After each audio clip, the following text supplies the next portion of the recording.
Call the meeting to order. We all rise for the pledge. I pledge allegiance to the flag of the United States of America and to the republic for which it stands, one nation, under God, indivisible, with liberty and justice for all. Thank you. Can we have a roll call? All right, Wonder Jim. Here.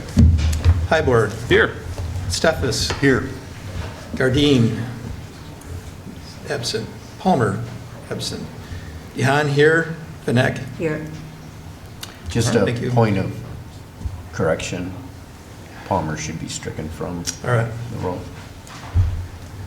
All right. Please note, as a courtesy to the members of the audience and the Board of Education, please silence your cell phones. Public will only be able to speak during public comment if signed up.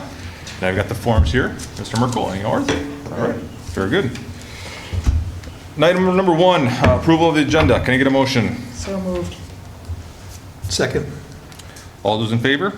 Yes. Yes. Opposed?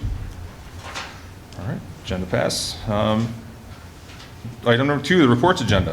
Can I get apologize. Board member report, start off with. I'm going to pass. All right. Thank you, though. Sally?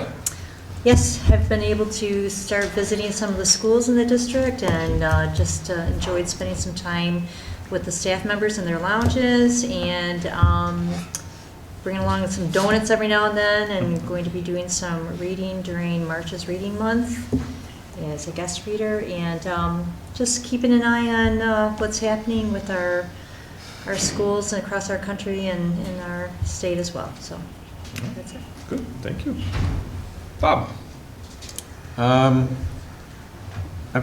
just got some topics that I just want to bring to the board's attention. It's interesting what's been in the news lately with regard to where we are as from a global perspective, other top 40 countries, and the fact that the United States is 40 out of 40. So we're at the bottom, which that's very disappointing. It'd be interesting to know where Michigan is out of that 50, but over the years, it's interesting that overall our student fund per student is almost $10,000. And, you know, it's amazing that we haven't seen test scores in a while, Raj, so would like to see, we used to see them, we haven't seen them in quite a while, so I would like to see that, to see how valuable that 10,000 per student is. I'm excited about the new administration and that there are only 2 genders from a federal perspective, that the 2020 version of Title IX has been restored. And that the Department of Ed is going to return the money to the states instead of having all of their DEI or non-essential programs, contracts that take away directly from the states, from core education. I'm going to give you an example. There was one where the purpose of the grant, and it was a national grant, was to train teachers to help students understand or interrogate the complex histories in oppression and to help students recognize areas of privilege and power. We're a country of equality. So it seems there's a slant, or has been a slant, in the Department of Ed. So it's nice to see that that's going to be driven down to the states with regard to funding, so I'm happy with regard to that. The other thing I want to talk about is the board is aware of the harassment with one of our candidates, our applicants, to fill this vacant position. And the degree to which the attacks have occurred and the attempt to humiliate them is completely uncalled for. And, you know, if anyone doesn't know I'm conservative, I'd be surprised. But I would like the community to know that we're not going to bring our community together unless you can accept other opinions. So that's all I have. All right, thank you. Brent? I'll start out, I'll just second Bob's comment on harassment of any candidate. I don't think that should happen. And, I mean, I did it to try and, I'm on the school board to try and serve the community and all of the students that are in it. And probably anybody that would run for the school board would do the same thing, and they wouldn't want to be subjected to that. So I would like to just state that also. But then, on a lighter note, I went to the hockey game last Saturday night, and unfortunately lost to East Grand Rapids. I pair East Grand Rapids and Rockford as two of the teams that I would always want to beat, but we lost to them in 4 overtimes, but it was a great game. And it was good to see the boys play. And then congratulations to Julie Smith-Boyd and the cheer team on like we mentioned, we don't uncountable number of district championships for the cheer team, so congratulations on that. That's all I've got. All right, good, thank you. Yeah, so it's been a little while since I've been able to make a board meeting, so thank you guys all for carrying on. Obviously, board's bigger than any one of us, right? So I appreciate everyone being able to carry on, and Brent, for you stepping in, so thank you very much. But I've had a chance to do a lot of things in the last month. You know, we'll start off with going to the swim meet. So thank you very much, Mr. Merkel. I appreciate the invite and to that. You know, got to see a couple of school records, I think, fall that night, so that was kind of fun. At least one, I know that much, right? Three of them, all right, so that was kind of fun. And you know, it was, I will say, it was fun. We have so much going on in our community. There's so many cool things going on, so many events. But sometimes you just don't think of them all, right, of everything that's going on. So I do want to say thank you again for the invite, because I wouldn't cross my mind to go out that night and do that. So I encourage anybody who wants to invite me to any event. I don't know if I can make it. I'll try. But please send it an invite, because sometimes those things just slip your mind and you don't think about going to them sometimes. So thank you for that. Got to see Radium Girls, the play at the high school. I don't know if anyone else saw that. Fantastic show. It was one of those, I'll say, stories, if anyone knows about the story or doesn't know about the story, that you may have learned a little bit about in school, but it was really kind of cool to see it come to life in the play. And the students and everybody did just a fantastic job with that. So congratulations there. Went to the hockey game as well. I don't know how tired those kids must have been from going, double overtime the night before to quadruple overtime that night. So it was just a great game, and a great showing of the community out there and supporting the team there. So that was really cool. Echo the cheerleaders, again, district champs, great job. We had a bunch of wrestlers are very good, and individuals here last weekend. Last weekend? I'm getting my dates wrong. Last weekend, I think it was, for individuals. Yeah, in district individuals. So that was good. So that was great. We've got, for anybody interested, at the end of the month, we've got the Amazing Shake coming up. It's the state, or it's the state, Midwest, yeah, or Midwest. It's called the Midwest, but it's state. Yeah, the state match coming up here at the end of the month in February. That'll be held at the Oakstown. So looking forward to participating in that. If you're interested, please reach out to the Oakstown if you want to volunteer, because I'm sure they still need more help. I don't know where they're at with volunteers right now, but I'm sure they could still use some more help there. And then I got a chance to see the winter music concert by the bands. And again, they just do a fantastic job. They're all getting ready for what they call festival. That's coming up here in a few weeks. So really got a chance to listen to all their music, and they just do a fantastic job. So appreciate Ross and and Eddie and all the middle school Mrs. Jones, and I'm gonna forget the last one. Matt. What's that? Matt? No, I can't remember. Thank you, Ms. Merlin. Yes, thank you. You know, all the band teachers there and everything they do, and all their team, their extended team that they have. Because there's a lot of volunteers, both instructors as well as parents, that put in a lot of time and effort into that program. So appreciate all of them. So, and that is all I have. Okay. Raj, what you got? I have Grandville Learning Center. They are here today, and I believe, yep, there they are. And they are here today, and they're going to report out on the great things that are happening over there. So take it away. Oh, there's Julie. She hiding.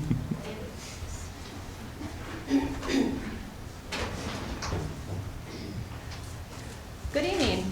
My name is Julie Scott. I'm the Early Childhood Director over at the Early Learning Center.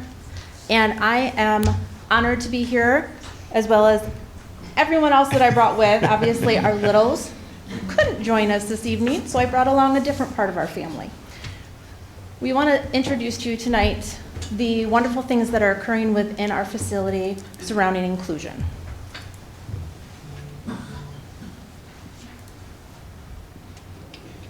So with the inclusion philosophy, Grandville has its own kind of strategic plan. But first we wanted to kind of highlight what NACE, the National Association of Education of Young Children, views on inclusion. So early childhood inclusion embodies the values, policies, and practices that support the right of every infant and young child and his or her family, regardless of ability, to participate in a broad range of activities and contexts as full members of families, communities, and society. So now in Grandville, within our strategic plan, we believe in providing a safe, positive, innovative, and engaging learning environments for all Bulldogs, fostering a deep connection between self, school, and community, and that all students will strive for personal excellence while learning at different rates and in different ways.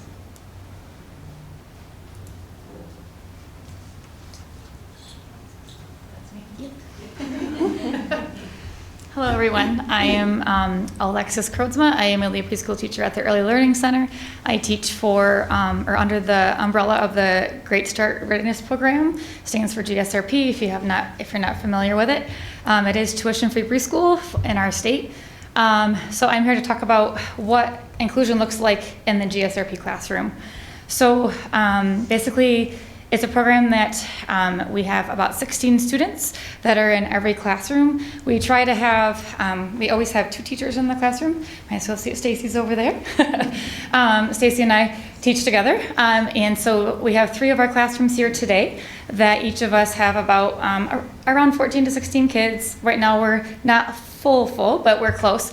And every day we also have our inclusion specialist, Annie, floating around in all of our classroom settings as well to help support our students that are recognized under the 1755 umbrella.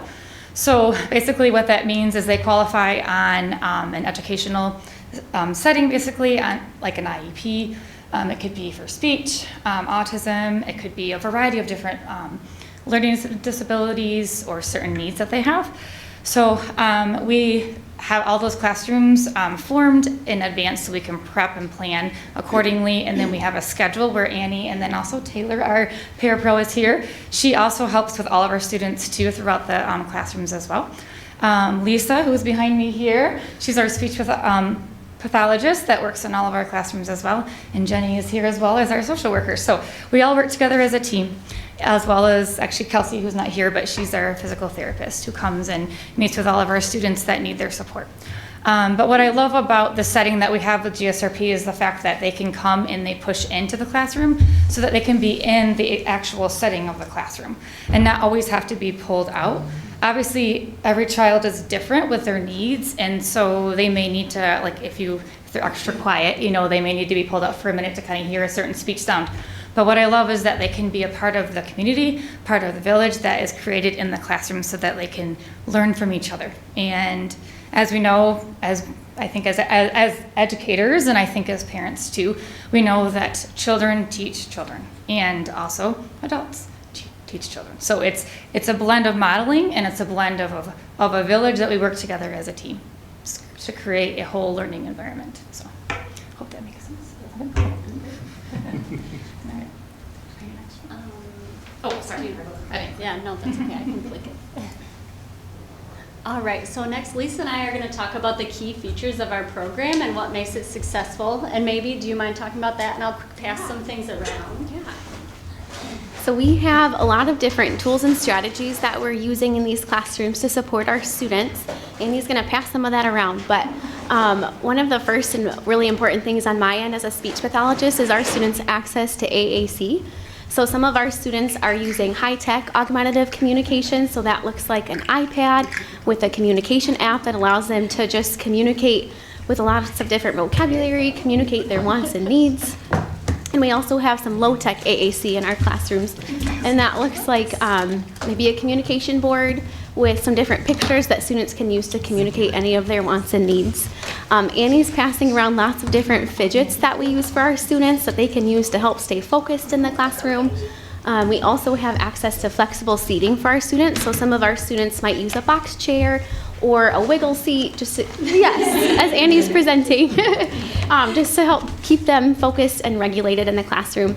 Annie does a really nice job with our adapted books, so she's taking books from our curriculum and adapting them with different visuals to make them more accessible for students. We also have a sensory room at the GEC, so some of our students have scheduled sensory breaks where they're able to go into a room and help support their regulation. So some of them do that after nap time, some have sensory breaks at the beginning of the day, but we love that tool and we're so grateful to have that sensory room for them.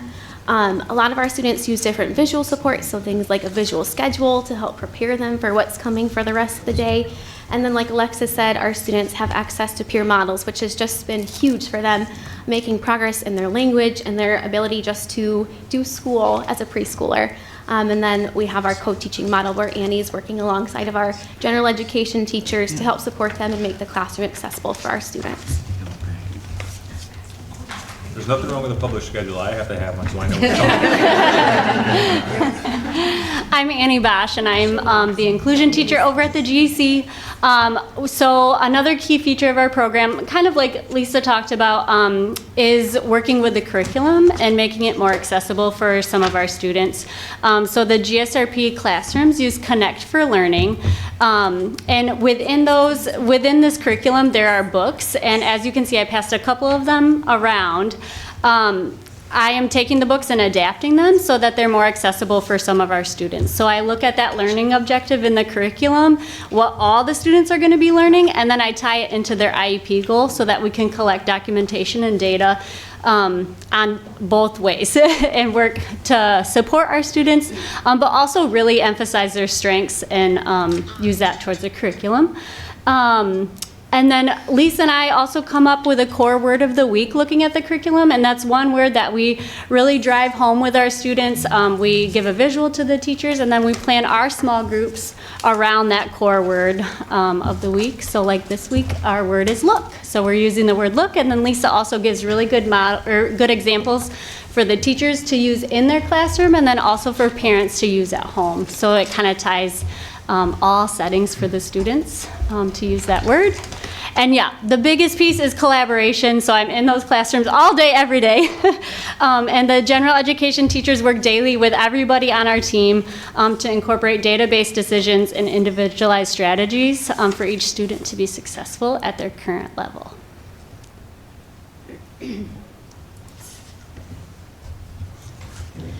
Hi, I'm Joelle Snedenko. I'm a lead teacher at GSRP.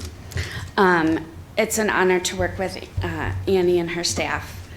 I'll talk about the research. So research shows that students with IEPs have increased academic achievement, increased graduation rates, increased independence, engagement, increased attendance, increased communication skills, increased social competence, and quality of relationships. These students with IEPs show decreased behavioral referrals. Students without IEPs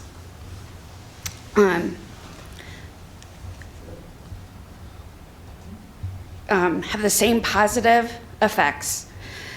They have teacher attention, academic achievement, social competence. They also show increased friendly relationships. They show decreased fear of human differences. They show decreased prejudice. They show decreased patronizing, and I can't read those last two words. Indoor pitying behavior. And/or Pitying behavior. Should have read over it one more time. Anyway, those are all true.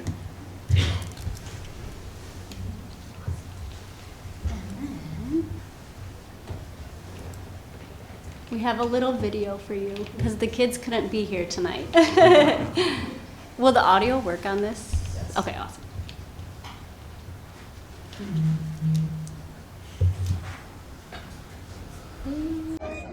I belong. I belong. I belong. I belong. I belong. I belong. I belong. I get it. I belong. I belong. Belong. Say I I belong. belong. I belong. Belong. I belong. I belong. I belong. I belong. I belong. I belong. I belong. I belong happy. I belong. I belong. I belong. I belong. Okay, I belong. I belong.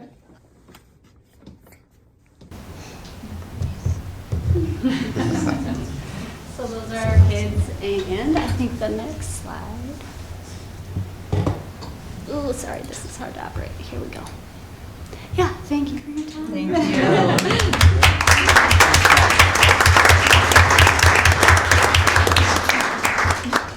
you. Do you mind going back to the deck page where you talked about IEPs?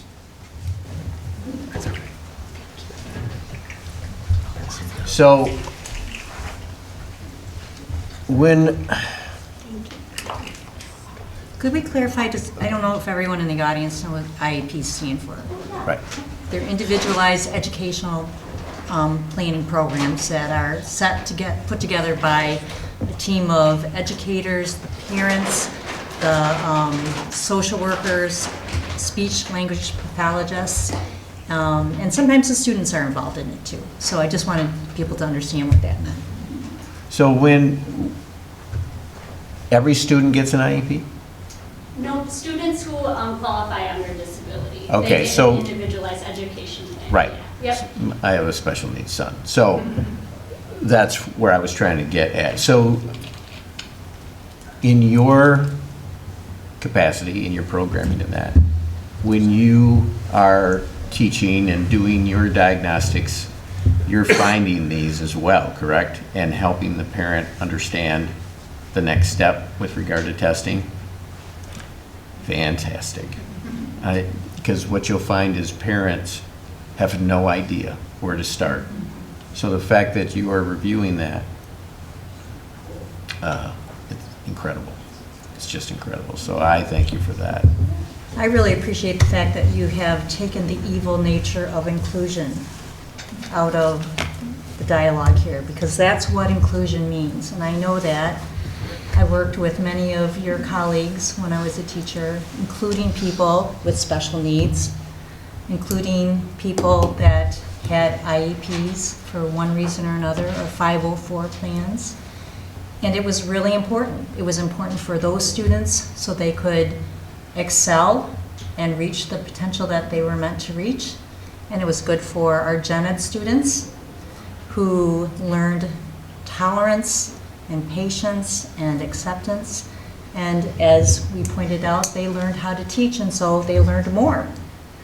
And so I think what you're doing at these early levels with our littles is extremely important, and inclusion is a part of that, and I really appreciate that. I mean, you and I texted, Roger and I, a little bit about AI and like stuff like this. So is that something, is there any progress on that at all for like a student that has an IEP and like with the iPad there that can measure how well they're doing and challenge them? Yes, there's a lot out there. There's a lot out there. So sifting through those things is what we're currently doing, and finding those things, the tools that work for different situations. And we have a nice list. There's a compilation that was shared with us at the county level, and we have that. But I mean, in essence, I think every kid, is going to have their own, personal tutor. And think of the times where mom or dad might not be at home. I mean, shoot, think of the times when I was home and still couldn't help my kid figure out some stuff. And he'd look at me and go, "But you're the curriculum guy." I go, "Yeah, I know, and I don't know how to do this." So,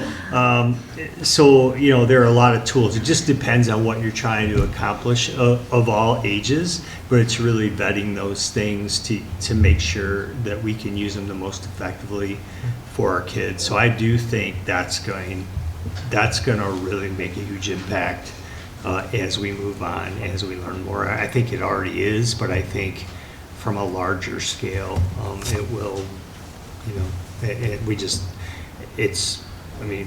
we have to make sure, because there's so much out there, and there's so many areas, things that people will try and go, well, that doesn't work for that. So it's really identifying the tools and the ways that it can help.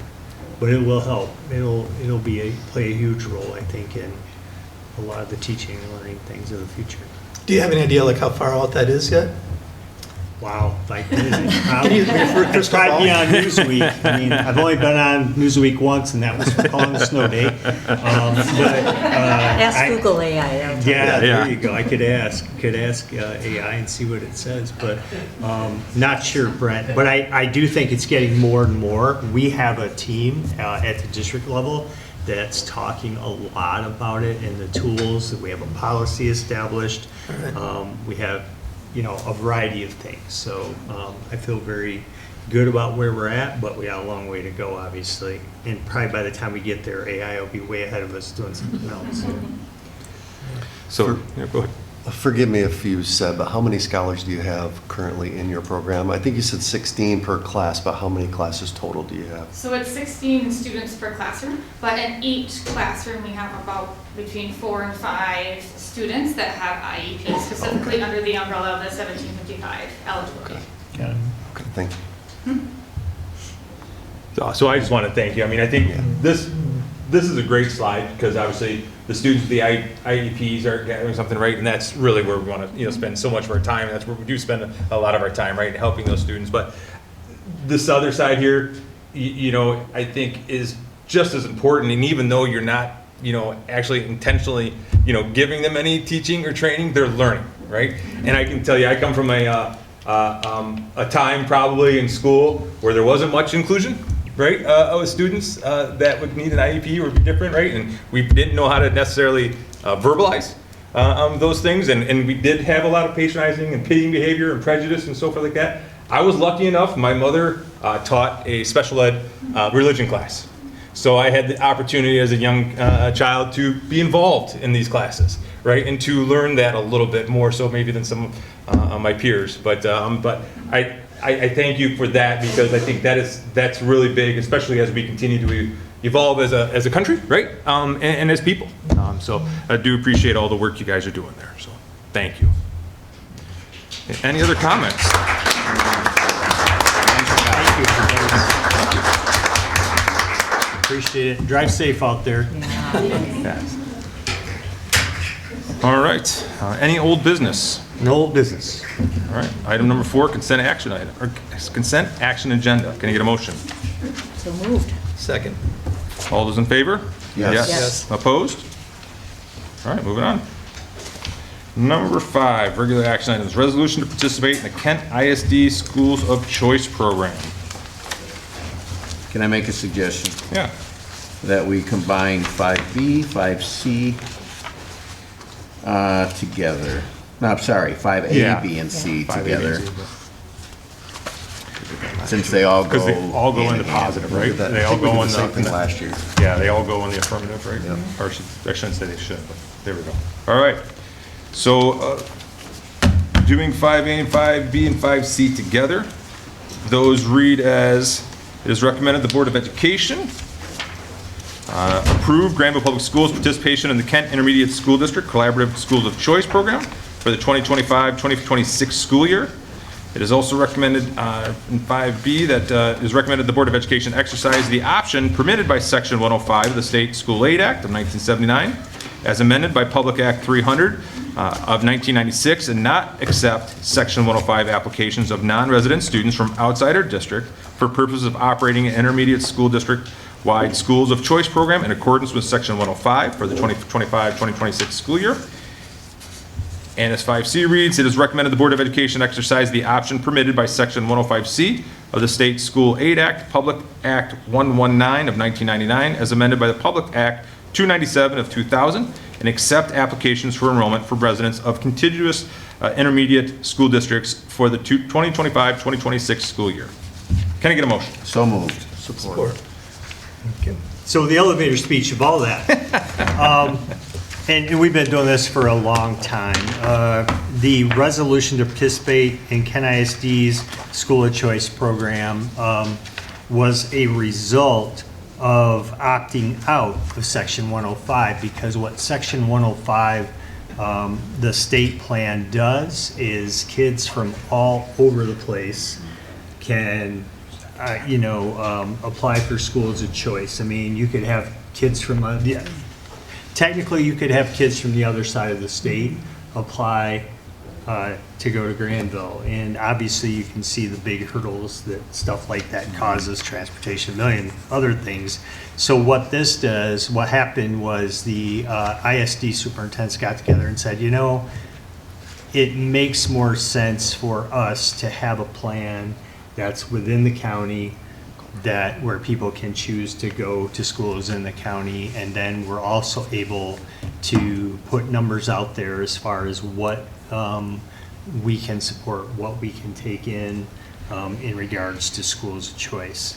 Where the resolution to opt in to 105C, because you opted out of 105, you still have some contiguous districts, the Hudsonvilles, the Jennisons that aren't in our county, as an example, who may take kids from those districts, and they might take kids from yours. So that contiguous district piece makes the full picture. So you have a county plan, you have the contiguous district versus the big state plan where kids could come from who knows where.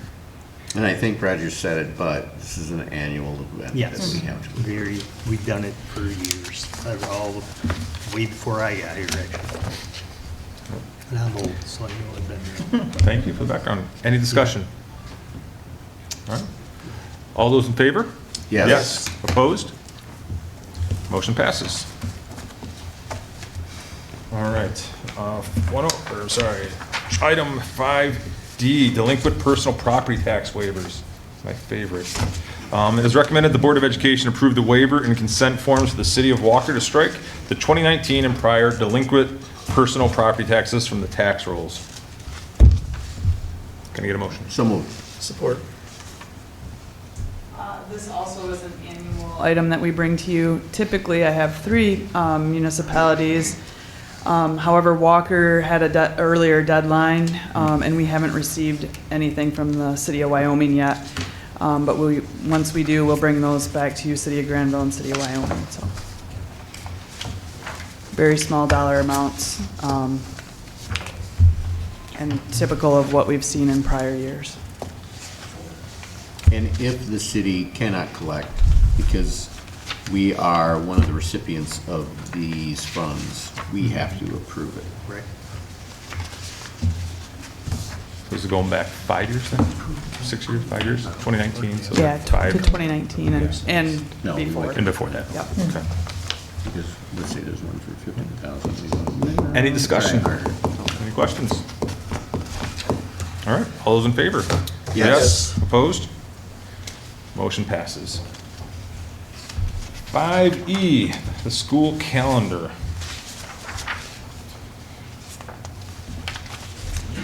Sorry. It's recommended the board approve the 2025-2026 school year calendar as negotiated with the Grandville Education Association and Grandville Public Schools. Can I get a motion? So moved. Support. Sure. So John worked with this with our association. It very closely resembles what we had this last few years, actually. A little bit of the dates have changed, of course, because of the way the calendar moves, but it's very, very similar, if not identical, to that format. And would love to get this out there because people are trying to schedule stuff for, especially for spring break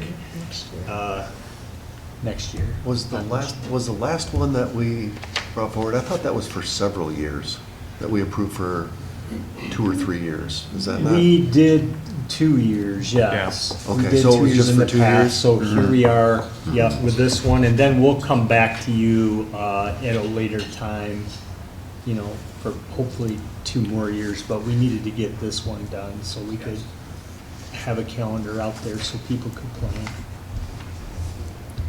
Can you explain, you explained this the last time, Raj, but Okay. maybe for those that aren't aware, how the calendar, you know, used to be you start after Labor Day, you end before Memorial Day, right? Yes. Why is that not the same? Yes, very good question. That, and I believe it was in my first year here, so it's been about 10 years now that we've done this. Boy, time flies by. Used to start school after Labor Day, as you know, and what people found is, you know, the kids were back. They're involved in whether it's athletics, band, activities, and so on. We did a survey at that time, found out that, you know, people were supportive, and they were supportive because they were saying, well, our kids are here anyway. We can't really take a, you know, a week vacation, 2-week vacation at that time. But what we would appreciate are longer weekends at the beginning, because we do get a chance maybe to leave on a Friday, have a 3-day weekend, or having that Monday tied in, so you have a Friday, Monday for the Labor Day holiday. So we gave it a go and it seemed to work pretty well. People around the country, it's a mixed bag. I mean, there are places that start in July actually and flip that around. But what we found is kids are more refreshed, they're back in their activities, they're more refreshed at that time of year than going later in June. You start getting into that, you know, 1-2 weeks into June, and kids are done. They're in. Another advantage is this is because I've had many parents tell me is that not everyone's out that first week of June. So when you end in the end of May, people do go on like a week-long vacation because other people are still in school and they have advantages because the crowds aren't as big. Yes. So been a lot of things over the 10 years involved with that. There had to be a waiver. You had to get a waiver from the state during that time. We got a county waiver. I know the ISD is also on that same type of schedule, so a lot of the KCTC classes, et cetera, directly align with what we have. And if we didn't do that, then we'd be off, and our kids would, those kids going down probably would have to go down anyway, or they might choose not to go. So a lot involved in that. Thanks for bringing that up. It's good to always give that summary. And all the buildings have air now, so. Yes, and we have air. That was the biggest thing at the beginning when we did this, is not all buildings did have air, and there's still some districts that don't, they have some buildings that don't, and they'll have a heat day once in a while at the beginning of August. I remember Rob Lichek was on the board at that time early on and did a little study for us, and he found, they had mapped out the weather in August and the weather in June, those first few weeks of June, and in fact, June was warmer at those times than the August dates. So, yeah. Seems like every golf outing I go to first week of June, the weather's terrible. I question his study. Yes. Well, I just got to give props to anyone who's planning spring break of 2026. I'm still trying to figure out 2025, so Right. well, that's a different story. All right. Agreed. Any other discussion? All right. Vote. All those in favor? Yes. Opposed? Motion passes. All right, on to 5F, the high school gym floor. It is recommended that the Board of Education authorize Star Flooring to sand and refinish the high school main gym floor in the amount of $63,200. Can I get a motion? So moved. Support. All right. Okay, turn over to Heather, and I know. Okay, so in late January, I worked with Fred and we put out an RFP to obtain bids for the sanding and refinishing of the high school main gym floor. The scope of this work includes the sanding, removing existing coatings and finishes, and then the painted lines. Then we'll reseal the floor and paint the new lines and recoat the gym floor. This has not been done. It's been a long time because I know Slice was involved in the design of the current floor. So,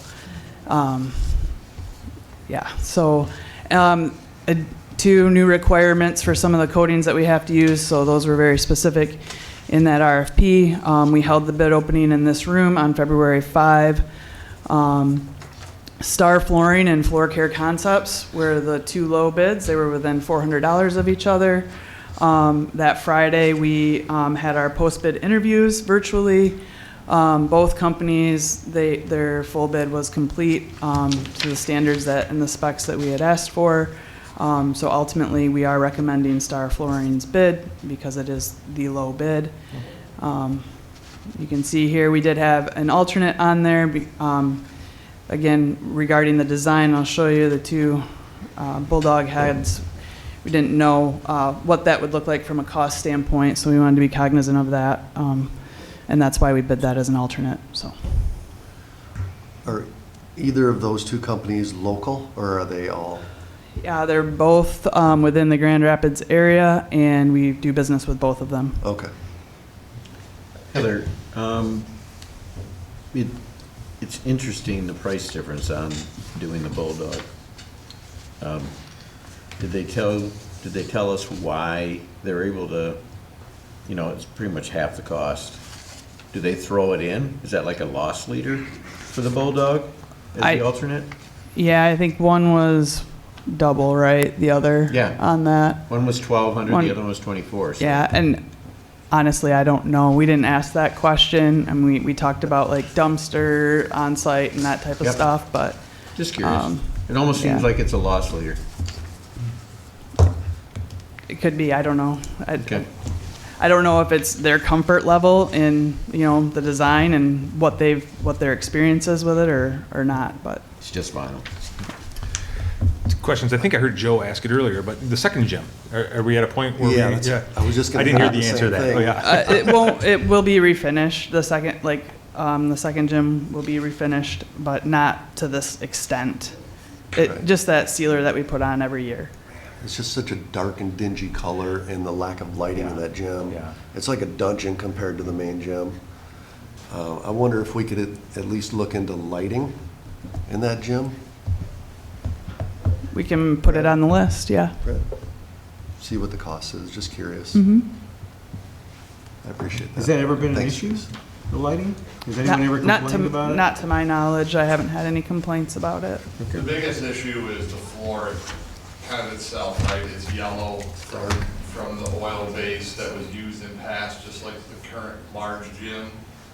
And that'll be the biggest difference is when they sand it down to the maple, it'll be white, and when they reseal it with a new sealer, it'll stay white. Right, So it's just yellowing over time? Yep, it's just the oil over time. And also it doesn't get the traffic, so it lasts longer, so it's yellower. Okay. So wait till it gets refinished. It sees a lot. It sees a lot of. I mean, we already have pretty good lighting in there, it's just the floor heats it up, right? No, I get it. Okay. Yeah. So how long does this last then? Well, I mean, the last one, gosh, was probably 2015, probably about the time you were here. It was because I remember 2014. I think it was either 2014 or 2015, right in that area. Yeah. Okay. Cool. Any other questions? All right, because of the amount, let's do a roll call vote. Wonder Jim. Yes. Hybor. Yes. Steffes. Yes. Gardine, absent. Dehan, yes. Benek. Yes. Motion passes. Thank you. All right, those are all for the regular action items. On to discussions report, board vacancy application review. Sure. So you have, as you know, Barb Palmer resigned recently, and we have that board vacancy. We have 30 days to fill from the time that she resigned. You have in front of you the applications for people. The good news is we had 19 people interested in filling that position, and I say that's good news because that means we have community members that are willing and excited to serve. So I think that's a good thing. I do know not too long ago had school districts where superintendents would tell me they have 0, and they were out really trying to find somebody to fill. So so that to me is a good thing. We have 19 people there. Process. We need to talk about process tonight. And really, you know, when you look at process, I see you could do one of several things. Your board policy does give you a lot of, a lot of ability to choose how you're going to go about this process. The way I see it, you have 19 candidates. One thing you could do is you could interview everybody, right? That is probably an all-day gig, but you could interview all 19. A second thing you could do, you could pare down the list, do an application review, and then rank the candidates. Each board member rank the candidates from 1 to 19, and then you could pare that down. You could look at the patterns and see, and then you'd be able to, with that, interview a small group from there once you had the 5 or so. I'm not sure what you want to do, and I'm not telling you what you need to do, but I'm going to open it up, I think, for discussion so you guys can talk about that. In the past, we've done a variety of things. We have never interviewed more than 5. So there's some concerns I have. Mm-hmm. Number one, we knew about this as of tomorrow, 2 weeks ago. We still don't have dates. So I'm disappointed at that. We should have had this thing locked down. So let's lock it down. And then we get it done as effectively as possible. And from my perspective, this is the most important responsibility for the board outside of a superintendent. We have 30 days. Let's not waste our time. So let's get it down and let's work it. And then based on whoever we get down to 5, if that's agreed upon, based on who those 5 are, we don't naturally just agree to do an interview. We may find that we all know them because you look at the common sense approach that we all do. What's their social media like? What are they known in the district? How are they known? Far and wide? We don't know them. All of that plays. Have they run for the board? Because to me, they get more points to be one of the 5. Because That's part of your subjective thought, though. Yeah. That's correct. not. That's Can I not finish my objective. discussion? Sure, but Thank that's you. not objective. I'd appreciate you not interrupt me while I'm talking. I'm listening, but I'm just Thank you. adding to what you're saying. The perspective of they deserve that because they put themselves out there, especially in the climate of, what one of our applicants has already gone through just over the weekend. So to me, that plays into how I would assign to my 5, if that makes sense. So what I would love to finish, I want done here tonight. We have the date we're going to do this, that we're going to meet. If we decide to do interviews, it's either that same day or the next day, and I don't care what calendar day it is. We have to get this done. I don't want to go as close to the 30 days so that we're all scrambling. Because obviously, dates or people haven't put the priority on this task.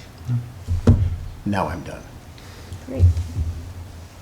Well, I just feel like we have to honor the fact that 19 people put their names in this pile for us.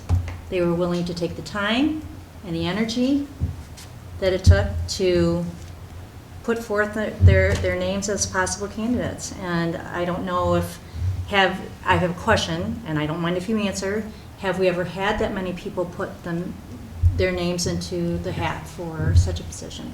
Yes. Has that ever happened? We have. I know That when many. I did, there was five There or was so maybe. 5 or so When I, Rob.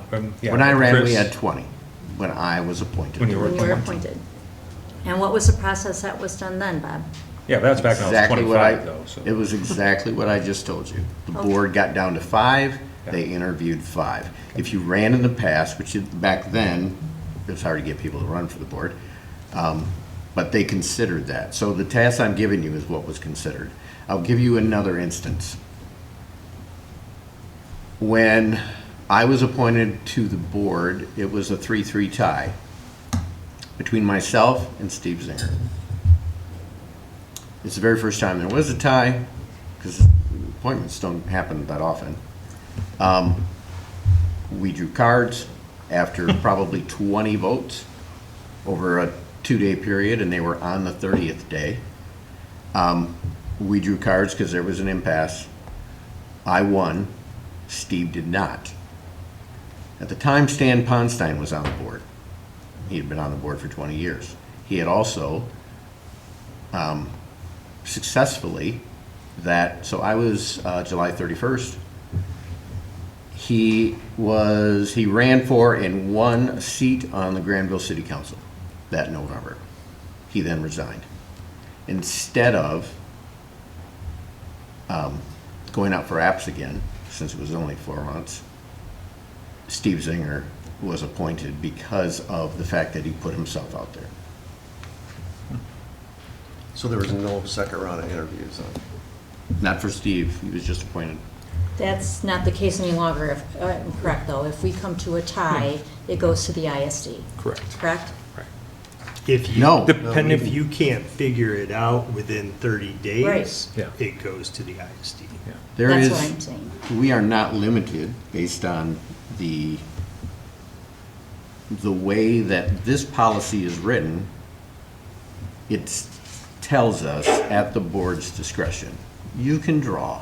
We could do some selection, flip a coin, play roulette in the side conference room real quick, and somebody picks a number. Whatever we need to do, we can do that. That is up to our discretion.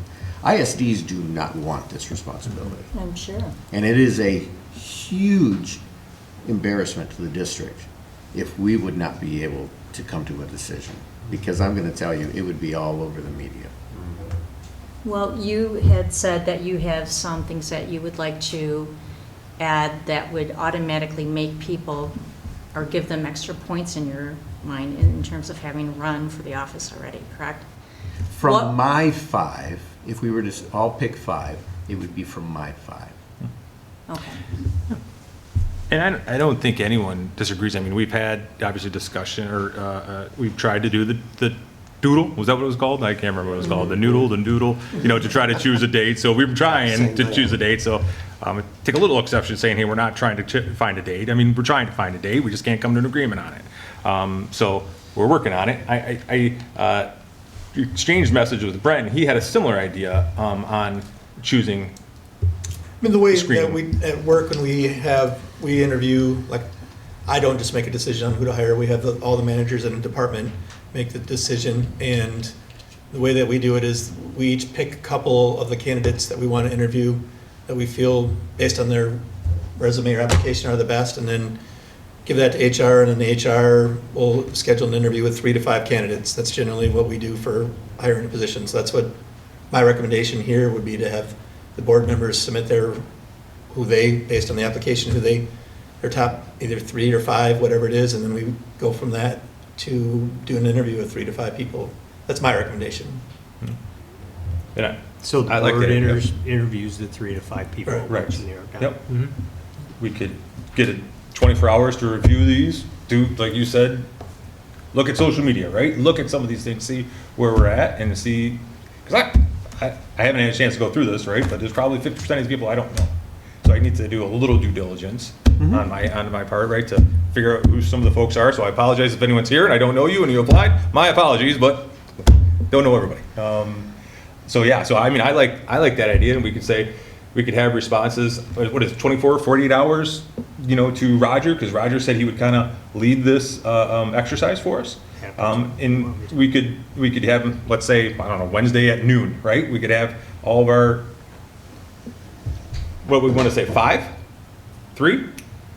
What works best in these situations? I'm just trying to think, right, is, because you don't want to, let's go your top 3, and then All right. then you may Easier. choose your That'd be top good. 5, and you may say, hey, Across these 6. 5. That's good. Yeah, Because you could get 30, exactly. and then that's an impossibility, Do we right? want to weight these, like, at all? Like, the number 1 person Give gets it a 5 bite. points, the number think- 2 person gets 2. Go ahead.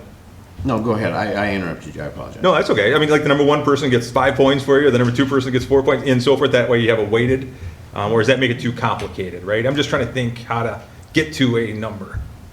I think, so when you, Kim, and Chris Orm were going for the open position of Rob Lichek, we as a board, we did it after the interviews, but we can do it before because there are so many, and there weren't enough at that time, right? We Right. had Bear. Well, I will tell you that I believe we had, I'm going to correct myself. When you 3 interviewed, we had, I believe, 8. And the board met and got it down to 3. Okay. But it was an easy 3 for the board. We did the debate after, but maybe we all just list what's your top 5, Yeah. and then use that. That's your number 1. How many have that as a number 1? How many, and we do the review. But that means we all have to come again and meet soon, because Yeah. he's going to give us the information, and then we have to meet again to get to our final selection. So, okay, so I'm sorry, I just want to make sure I understand. So we would send our selections to Roger. Roger would tabulate it and say, here's your top 5. Then we would meet to interview, or are you saying we would get our results from that, meet to discuss the results, and then decide who our top 5 is, and then meet again to interview those folks? Either way, I'd be fine with that, Okay. because I'm going to tell you, I think of those, because I've gone through them. I don't think anyone will have a problem coming up with a top 3 or a top 5. And I think you're going to find a lot of commonality Okay. in what you're going to find.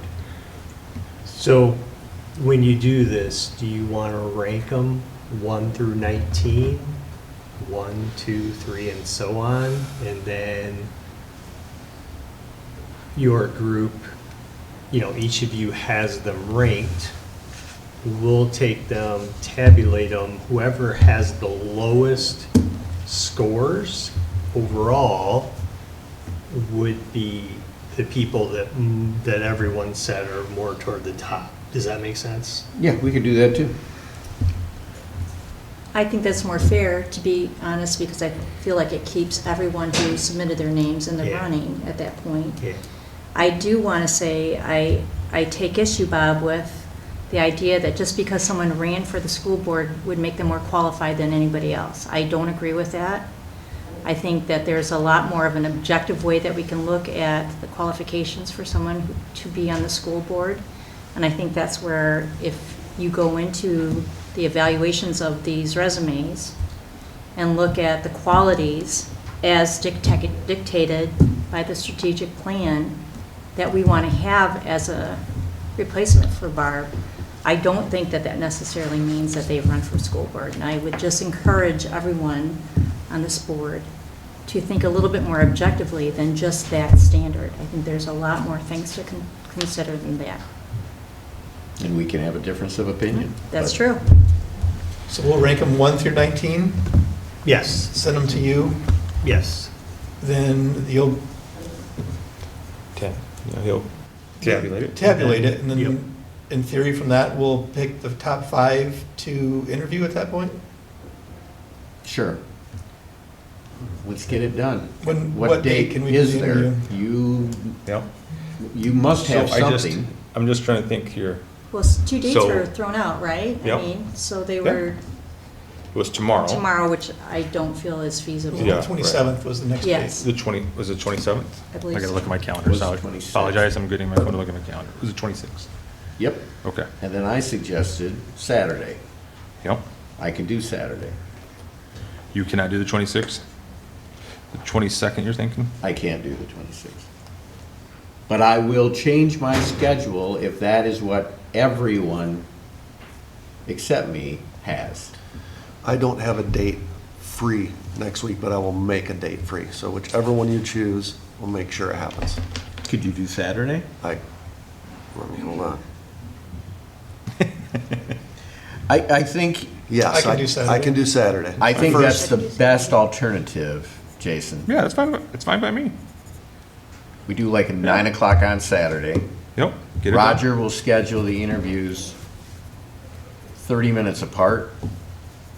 We then debate, make our decision. Away we go. So we're solidified with Saturday the 1st at noon. Or, I'm sorry, 9 AM. Yep.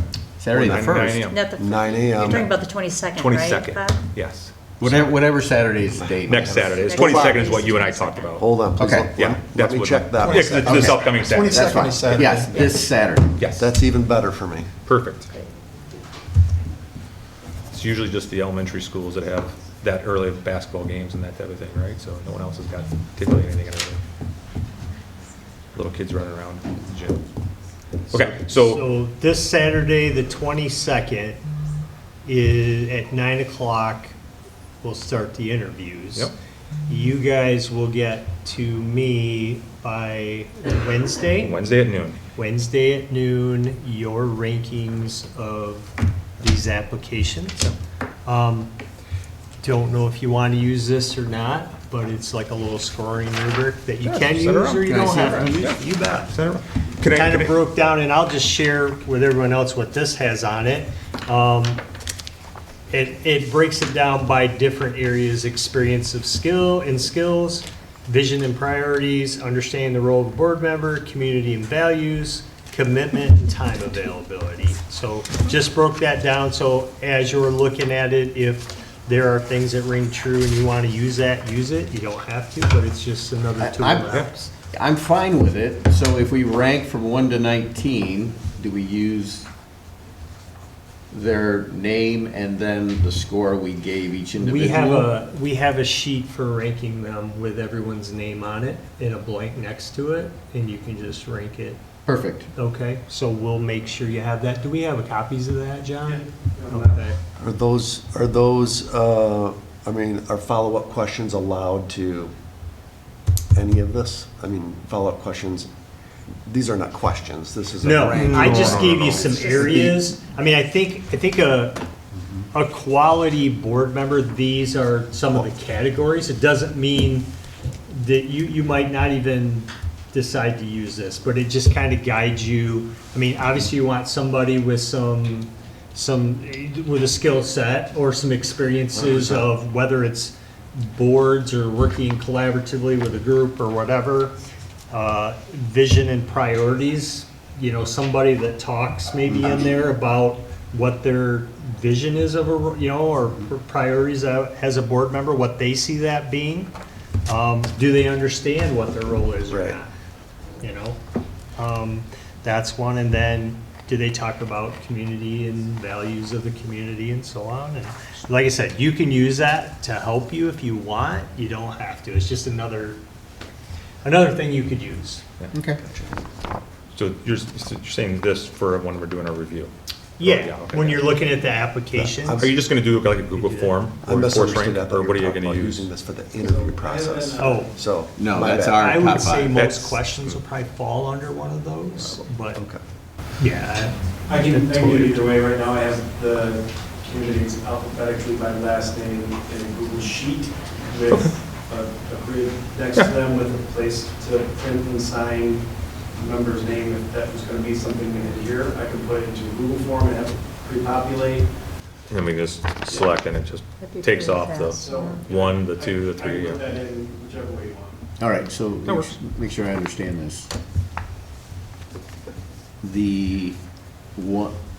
Those 5 categories is just for our own Yeah, just for some perspective. guidance. We're still gonna give you the number, the order number. 1 is the most desirable, Yes, 2, 19. correct. Yeah. And John has a form for Got that it. that you will have. So we're not gonna give you the total that we come up with in this. You're just gonna No, get our that's just to numbers. help you. I don't 19. need that. I understand If that. you want to use it, you can use it. If you don't want Nope, to, you don't have to. I got it. I just want to make sure I understood it. When it comes to interview, and I'm probably discuss this later, but when it comes time for interview and interview questions, Yep. what does that look like? Sure. So there are many questions. Some of you have submitted some. And it's totally up to you. I mean, because we have to have questions, right? Right. You got a half an hour. I mean, you're probably going to have about 10, maybe 12 questions in that half an hour. That's a lot of That's if they're yes or questions for somebody. So maybe the Depends on interview how long they answer. maybe the interview is only 20 minutes and there's Right. 10 minutes before, so every half hour we're doing it. Because Okay. Jace, I've been in the hot seat, you've been in the hot seat. That's a long time. So maybe we do 20. I've been Because in the then hot it seat. keeps, it allows them to answer as short as they want, and then Okay. it feels probably like less of an interrogation. I'm good with 20 minutes. I think 20 minutes a person, and then we scheduled on the 25, or if we want to have a conversation after each one. Yeah, I was gonna say 10-minute conversation is always nice. Yeah. One thing that the GEA did for those of us who met with them for their interview was that they had assigned questions, not that we would necessarily have to do that, but of various members of the interviewing board there, and that made it very efficient. Yeah. They got through their questions, we Yeah. answered them, and then. Yeah, and I would say that would be a good thing to have questions assigned. If it's all right with you, I have so many questions for this. I mean, we have a lot of them. So if it's okay, I will get with our team right here 3, and we'll give you what we think are questions. If there's something that you look at and say, you know, hey, we don't have really anything on this, give us some input, but we will get those out to you as a draft, and then you can provide some feedback. Is that fair? I think that's a great idea. Okay. Fair. I'd also like to say that I, too, am very much against the harassment that any of our candidates experienced during this process. And I say that because been there, received that, was on the end of that during the campaign this last fall, so was Jason. So we feel, too, that that is extremely wrong. We encourage anyone who is doing that to cease immediately, because it's not okay. And I'm very sorry for the people that have experienced that, because it is no fun Yeah. whatsoever. We're still experiencing it. So, 2 elections ago, so Yeah. I get it. Yeah. All right. So just a point of clarification, if we have a tie, Yeah, I was so just if you get 5, right, let me say that. and we're choosing, right, and all of a sudden we have 6 people that all have the same score at the top, right? Or the first 3 people have, a higher score, Yeah. then we have 3 people in a row that have got the next highest score, right? I mean, hopefully it doesn't happen. Hopefully it comes out clean and we all have 5. But in the case of a tie, how many people do we want to go to? Okay. I don't want to do more than 5. Okay. If that situation does occur, then we need to know, and then we reassess. Yeah. Good. Again. You could take the So- ones, if it's down to 10, you could say from this 10, then re-rank them or something, I don't know. Yeah. Yep. Yeah, We we'll can do let that. you know when we tabulate. Perfect. Your Perfect. stuff, and you can tell us, you guys as a whole can tell us what your thoughts are. Okay. So our goal, let's put a date on it. Our goal is I don't know if you're gonna notify the candidates now or not, but let them know what we're looking at for the date. And then the board needs to make sure we're locked on our top 5, or one falls through to 6, by Noon Wednesday. Yeah. You have until 12:30 Wednesday to calculate everything. This is all warmed up. And we should be able to announce to those candidates that, hey, it's Yeah. Saturday morning. Yeah, we will give them a heads up tomorrow that we've scheduled interviews for Saturday and what we're doing, and we'll let them know whether they've been selected for an interview Wednesday afternoon, and go from there. That's great. Are we going to allow electronic interviewing or phone interviewing? No, in person. It's always been in I person. agree, I like that better. I would say it's always been in person until the last 5 years, and when we had COVID and we all went to start. I mean, I don't know how many people interview people, but usually your first round interviews are virtual a lot of times. You know, if you phone want to be screens and- part of these 7 people Yeah. in person, Yeah, I agree with that, but because of the timeline, right, we're kind of forcing people into a box, right? Right. So if people can't be present, but they're one of the top choices, do we say, oh, sorry, we don't want the top choice? Because that person had plans, was gone. Well, that could extend everything out past the 30 days too. if I we try agree. to start making that you know what, exception. But that's why I'm just saying, But- because like I said, Teams is, a lot of us probably work virtual, right? So, and I get that when we're in school board meetings, we're not virtual, right? But at least to get through the first, This is a really quick I think turnaround. It is a quick turnaround. I think mine is no. Just I've interviewed hired a lot of guys at the city and Mm-hmm. gals, and not one was virtual. Mm. Not even during the pandemic time. It was important enough for them. I think it's important enough for them to be here. That's just my opinion. So I'd like to see them in person. I'm going to say, if we're going to vote on that, I agree, in person only. Okay. See in person. Good. I have no problem with virtual. So with that, in light of that, should we be reaching out to the candidates to understand when they can interview as opposed to us setting a date on it? We're the boss. Yeah. They come to us. They have, if you want this position, you got to try and come to us. I'm sorry. We have never done that. Well, again, but we've only done it 3 times in the last 20 years, right? So it's not like it's something we're doing every week. I mean, it's not, so, Why are we chasing it? yeah. I don't want to chase it. So, we'll just, the person that comes to mind that is a candidate is Trent Taylor, right?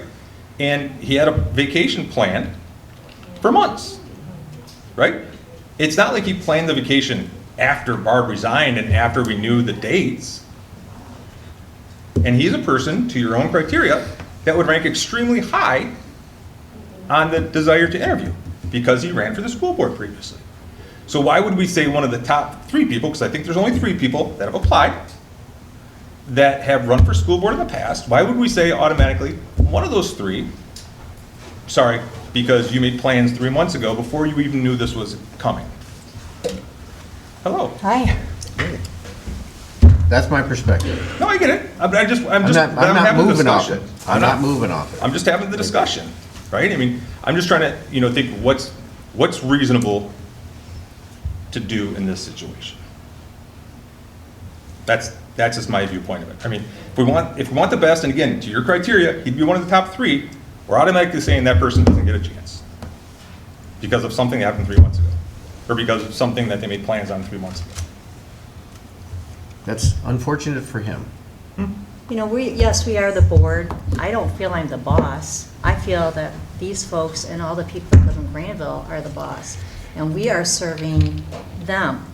And if we're asking them to apply for a position to help us serve this community, I think bending a little bit to allow some person to interview via technology. We just talked about AI, for crying out loud. Why would we not allow someone to interview virtually? That makes no sense to me. That's my perspective. Due to state law, prior to the change that occurred, board members could call in virtually and vote. That is no longer applicable. So, if this person, pardon? Unless you're a veteran. Yeah, Unless you're a a Okay. veteran in military service. yeah. Thank you. Military service. Is Trent a veteran? No. He's not a board you. member. But he's not a board member. I'm not voted saying in the that. I'm candidate. applying a similar thing. What I'm saying is, if you're going to be a board member and you're not here, if you weren't here 10 minutes ago and we finished this, your vote doesn't count. It's the same thing. I want them in person. I want them in person. And it's either going to be, you know what, we're at a stalemate, possibly, Yeah. of a 3-3, which means that it doesn't pass. But then there's a simple solution. Move the date. Move the date to the 28th or the 26th. Yep. Which was the other date. Yeah, 26th or the 27th, which was the other date that was suggested in the doodle, whatever it was. Doodle, yep. What was the date, 26th or 7th? I'd say 7th. I thought it was the 27th. 27th, That's what I 27th. had. Then let's move it to the 27th. It's an easy solution.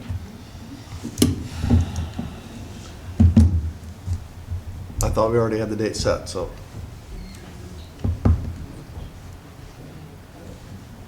Well, the question becomes is, do we want the top choices or do we want it based on a date we set? The choices based on the date we set? Or do we want the top choices? So is it the 27th at 6, John? Is that the date? It was 27th. Which is a Tuesday? No, the No, it 27th was is a a Wednesday. Thursday. Yeah, Thursday. Thursday.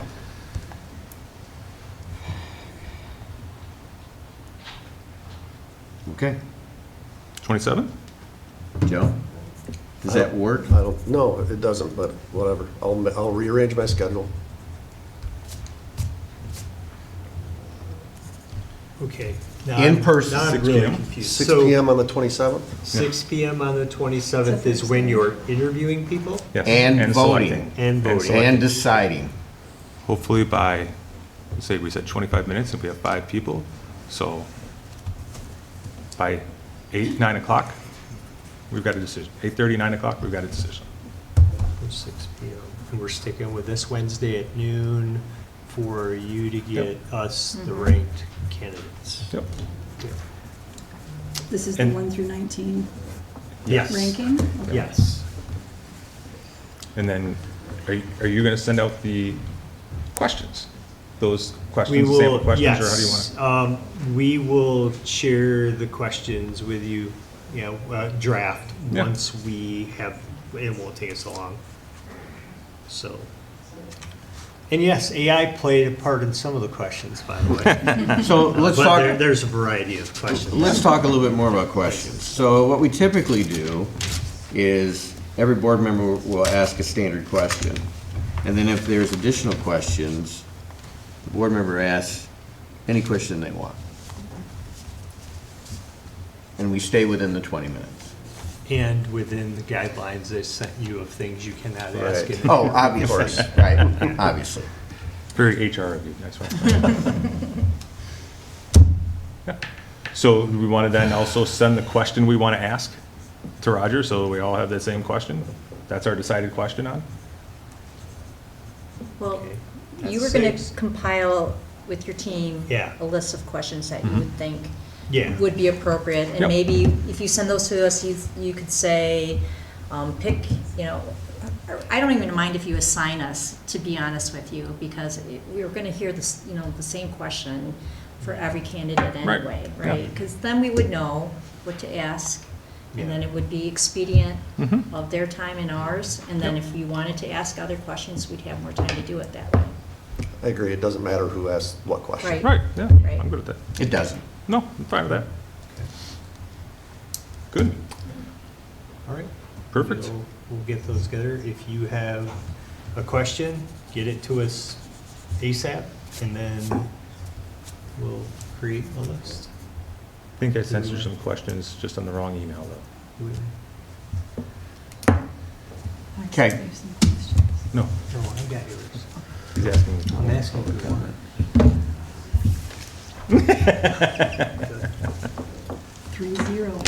Very important, we won the hockey game. We won the That's hockey the game. conversation, so yes. In Kalamazoo. In Kalamazoo, so, okay. Any other discussions on 6A? All right, on to 6B. First reading of the revised board policies. Okay. So we have some updates for you, and John's going to review those. Obviously, the big one that you're considering in the moment is the shift back to two separate, under the 2020 regulations for Title IX. So 3115 becomes the anti-harassment policy, excluding Title IX, and then 3118 becomes the Title IX policy for us. And you probably saw there were lots of forms now under 3118 that were not obviously part of the board policy before that. So pretty standard, right back to the language that was there. A little obviously formatted differently because we're not using the Neola specific language as it was formatted when we initially brought in the 2020 regs.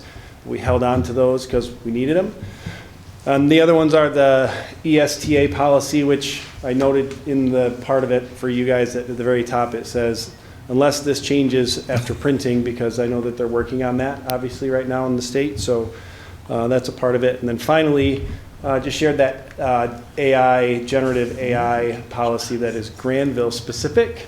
We started that dialogue a year and a half ago, and it really just provides, I think, really good guidance for our staff and our students as it relates to how would they use AI.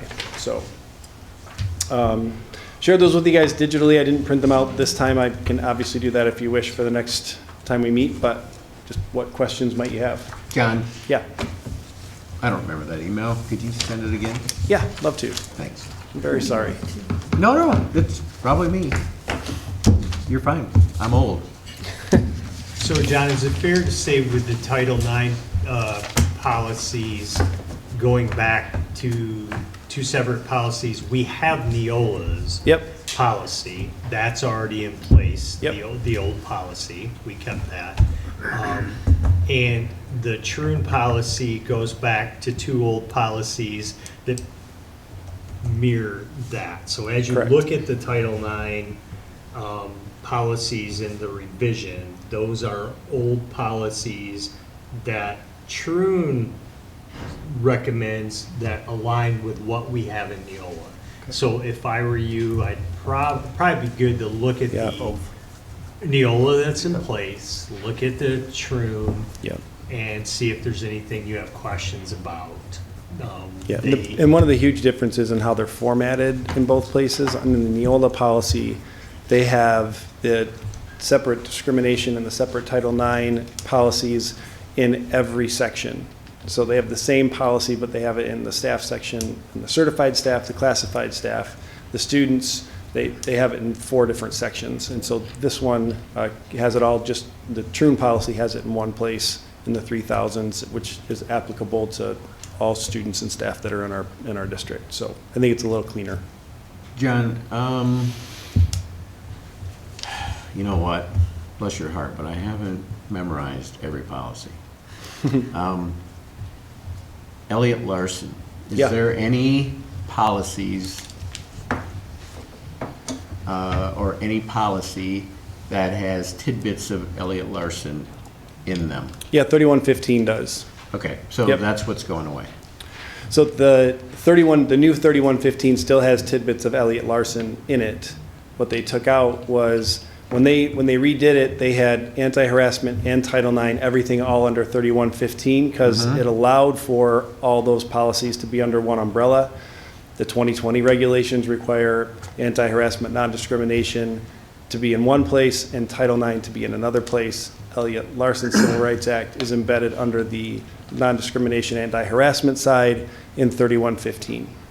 So I was part of a Title IX seminar last Thursday, and because of the executive order, I'm told Elliot Larson is moot now. That's not my understanding. Okay. Nor mine. I think that's state law, not. I know, but federal overrides state in that situation is what I'm told. Yeah, I don't believe in that case it does, but we can verify. Yep. We'll verify with. Yeah, with please Drew. do. Okay. Yep. I'm going to ask the question again, so Okay, that's fine. that'd be great. Yep. Thanks, John. You got it. Any And other I'll- questions? No, go ahead. I'll make sure you get that Yeah, just back to resend the it. top of the inbox. Yeah, thanks. All right. All right. Any other items for discussion? No? All right, we're going to move on to public comment. As a reminder, each person has 5 minutes to speak. Mr. Hahn will keep record of the time and give you a warning at 1 minute. So first up, we have Sarah McCord, and on deck, Lynn Jansen.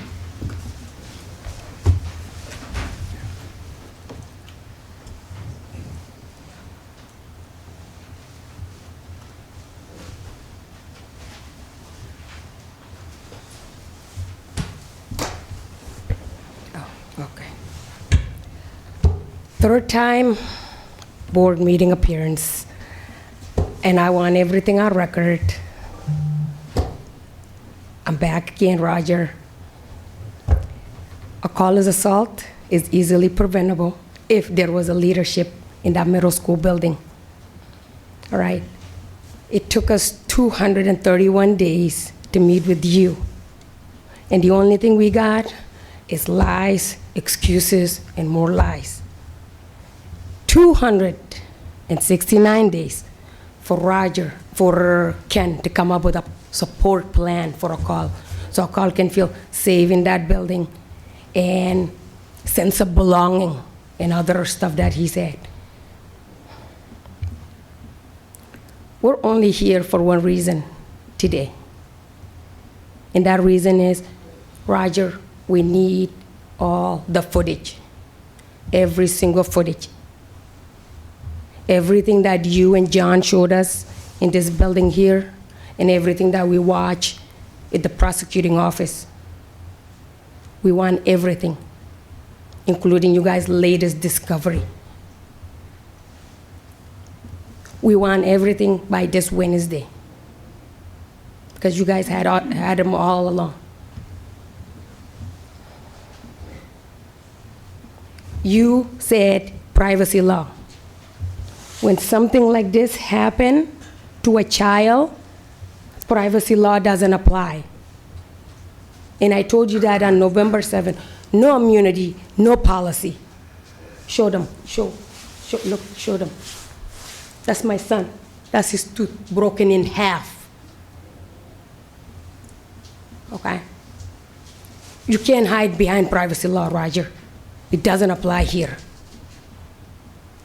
We need everything. We need every single footage, everything you guys got.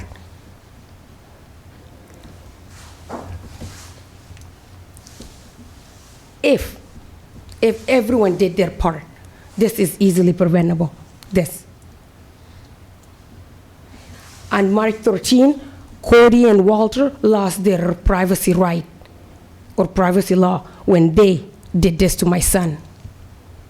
Ken and Tyler lost their privacy right when they were not there to protect my son. You lost your right, or privacy law, whatever you guys want to call it, when this happened. You are our leader. You're the leader of this district. And this happened while you're in the office. So privacy law doesn't apply at all. Even Jacob, that's here, he wasn't there to prevent this from happening. So privacy law doesn't apply at all. You can't hide behind it. We need everything. We need every single footage you guys have. Akal put up with so much. He put up with retaliation from Ken and Tyler. He put up with intimidation from Cody. We need everything. This is my son. This is his tooth. We need everything. We need everything by this Wednesday. Everyone said, hey, Akal will get over it. Hey, a call will forget. No, a call will never forget this. You know why? Because a call is part of us. We trusted you guys with our son. We send them to school. We send all 5 of our kids to school because that's our way of trusting Grandville with our kids. You guys failed. Middle school, Grandville Middle School failed a call on March 13th. Like I said, a call is never going to forget this. Why? Because he's part of us. We did not forget all the war that we experienced in South Sudan. We did not forget that at all. I can still tell you everything my mom said the night that the war started, the months that it goes on for, and the day that we finally see help coming. So a call is not going to forget this at all. We need the footage. We need everything by this Wednesday, Roger.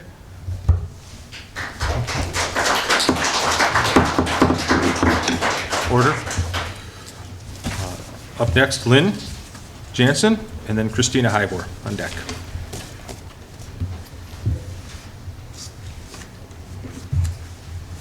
I sure hope I won't go past 4 minutes. Let me start. I want to point out a little flaw in the way we do things in these board meetings. So for example, in Ottawa County, we have an opportunity to speak before the actual meeting occurs, before the agenda starts, and then again after. This vacancy opened up after the last board meeting. So I have not had a chance to communicate with my representatives on the board because important votes have already happened, important things have already been set that I had no opportunity to communicate with you guys about. For example, I would have suggested possibly that with 6 board members currently here, one way to whittle down 19 people is each of the 6 select one possible candidate to sponsor. That would have been a relatively easy way to do it. I'm sure the way you guys are doing it is going to work out just fine. I would like to point out, though, that Mr. Hybor, I am one of the candidates for the school board. Mr. Hybor does not know my vacation schedule, and you guys just moved the meeting to make this an important decision for one of 19 candidates whose vacation schedule Mr. Hybor already happens to know. I just find that very peculiar. Thank you.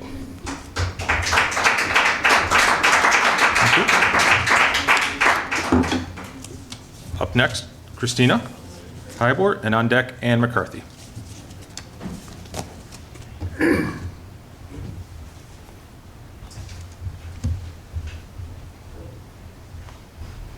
Thank you for the opportunity to talk.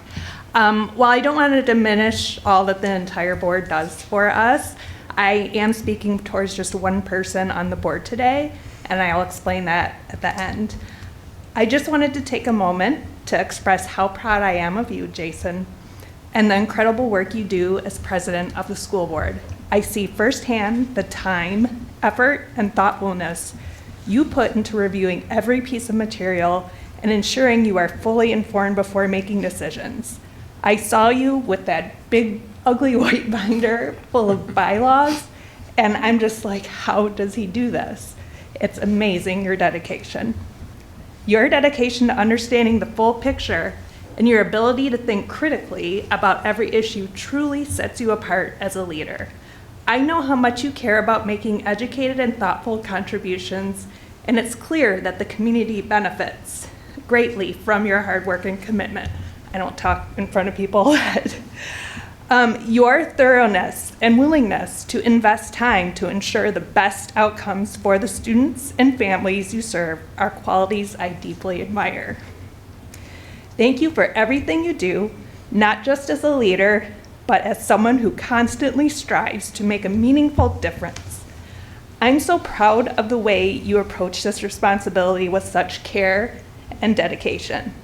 Jason, today is your 50th birthday. I wanted to spend it with you, and I felt it was very important to bring this up, that you are taking your 50th birthday during this meeting. I am so proud of you, and I'm so proud to be your wife, and our kids are the luckiest kids in the world. I love you. All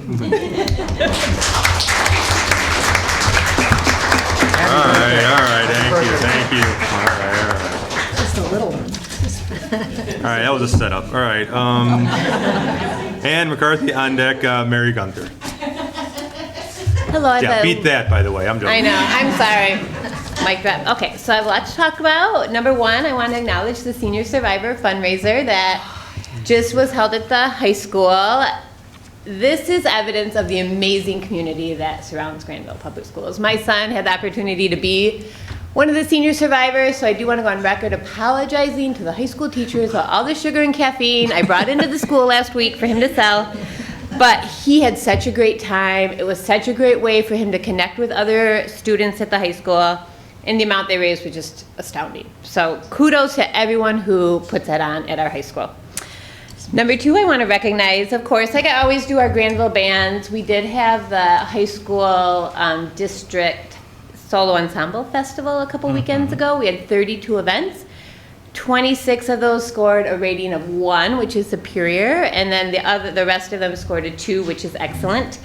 And I had the opportunity to sit into a couple of the events where the judges give feedback to the kids, and one was a freshman and one was a sophomore, and both judges expressed astonishment that they were that early in their high school career and performed so well. So I really want to acknowledge all that our band directors do at all 4 levels, or at Oakstown, at middle school, at high school. And I'm going to ask those of you who set our budget to continue to fund our band program so they have all the excellent programs, jazz band, winter wind, marching band, that these kids just thrive for. And I think it shows how important our band is to these kids when kids will get to school at 6:30 in the morning, 5 days a week to participate in band.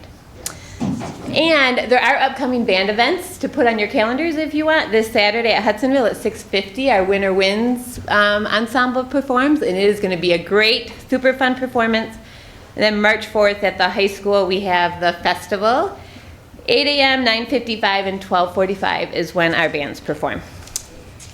I'm going to take a side note. I do want to talk about the upcoming board vacancy selection, but I do want to address what Sarah Abul just came up and talked about.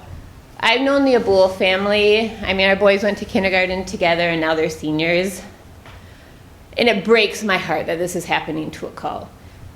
Anyone who at Cummings who has interacted with this family at the middle school, at the high school, this is the family we want in our district, and it breaks my heart that she wants to pull one of her kids out.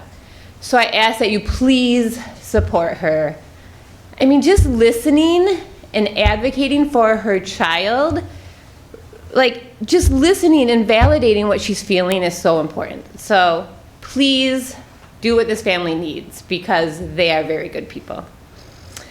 And last but not least, this upcoming decision that you all have to make is extremely important, and it should not be taken lightly.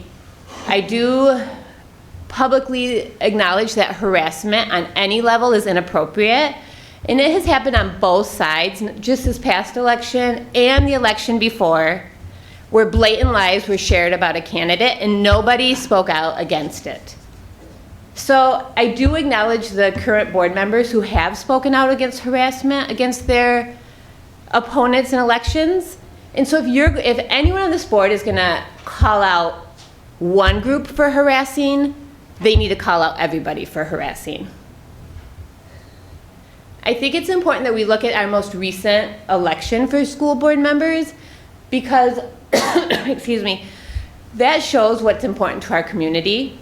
And it is centrist candidates who put education first and don't focus on either end of this political spectrum and cater to extremists on either end. The vast majority of people in Grandville Public Schools want to keep our district a strong educational destination for all kids. So please consider that as you look at the candidates.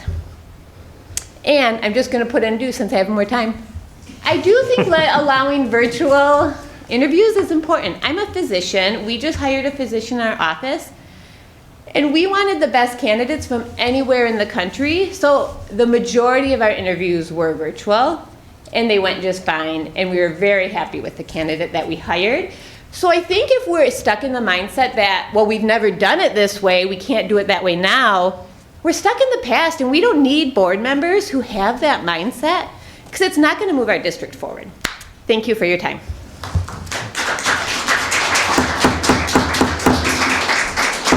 Order.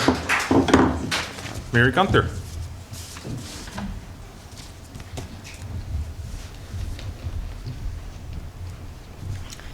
Good evening. Well, this leads in well to my statement. I need to correct you. During the school board campaign, I actually did make a public statement on my Facebook page. Oh, well, great. So I did make a statement defending not defending the actions that happened at the football game about Jason and Sally. I just want that known, because that was at a football game on windshields. This is in my neighborhood, at the entrances of my neighborhood where I live, and around where I live with my children, and it makes me feel extremely unsafe. And that's a lot different. And this has been going on for months for me. There's Reddit threads, there's Facebook group threads. It's typically led by one person. I think they're in this room. And, you know, I just watched a video at the beginning of this meeting. I belong. Be nice. Be nice is everywhere around this district. Is that even true? I'm really starting to question, you know, everything I grew up in this district learning, which by the way was critical thinking and being okay disagreeing with others and getting along and hearing other thoughts and perspectives. I don't get the sense that's okay anymore. And my parents are horrified by how I've been treated and the continuous slander of my character. And, you know, I have a kindergartner, and I have a daughter who's going to be a kindergartner next year. I'm on the Grandville PTC, spending my time raising money for teachers, picking up drinks and food for teachers and admin staff, and contributing as a community member, and I've been doing that all along. I am a graduate of this district. I have a master's degree. I own a business, and I'm just being dragged left and right, and it's not right. And I felt compelled to have to say that today. And I've never come up here and said anything.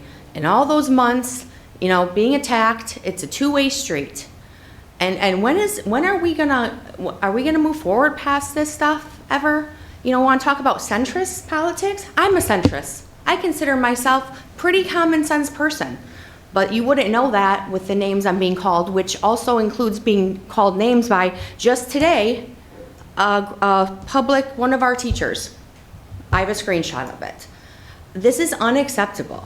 We have people that want to serve this community, that are good people, and just because they don't agree with every single little thing that other people might, that doesn't disqualify them. That's good. We need diversity of opinion and thought. That is a good thing. So I felt compelled to say that. I don't want to hear of anyone else outside my son's school, near my home, or anywhere else I am if you have bad intentions towards me and my kids and my family. And I felt strong that I wanted to say that. I thank Roger and the people on this board that did respond to my email about what happened this weekend, and sent me their thoughts and apologize for that. Thank you for that.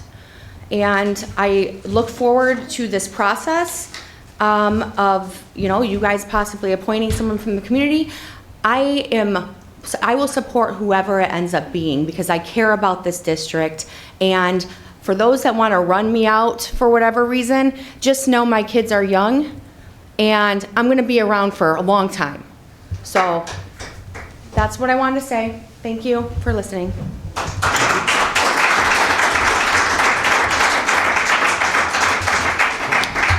That ends our public comment. We will now be moving into closed session with a motion to discuss the superintendent's self-evaluation. Support. Okay. Moving to closed session. We need a vote. We need a vote on it? I thought we voted when it came out. No. I forget that part. All right. All those in favor to move into closed session? Yes. Yes. Opposed? When we end. And it's just a motion, it's a simple motion. No, we don't even do. We just open the door. Yep.